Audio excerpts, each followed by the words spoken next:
Hi everybody.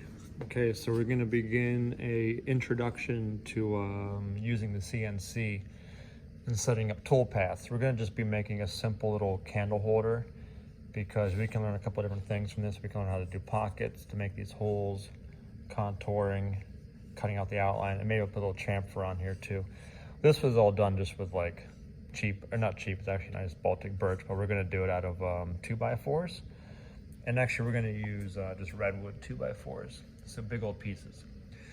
First thing to know before you start CADing this thing is that a 2x4 really isn't 2x4, it's actually 1.5 by 3.5. You always subtract a ½ inch for those kind of construction lumber sizes. Let me just see exactly what this really is so we can CAD it accurately. It is about 1.5. Okay, that's good to know. And the other one, just so we know, it's a little bit under, but it's about 1.5.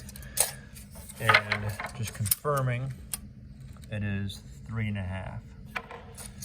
And this one, yeah, so if we CAD it 3.5 and 1.5, that should be our exact size, but it doesn't ever hurt to CAD it slightly smaller, maybe like 1 3/8 times 3 3/8. That way you'll make sure that you're actually cutting both sides of it rather than being so exact that you might not even cut out anything when you're doing the outline of the shape. I'm talking about like these dimensions right here, okay?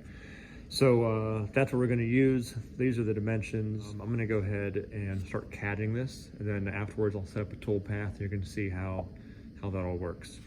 And then once the toolpath is set up, then we will cut it on this CNC.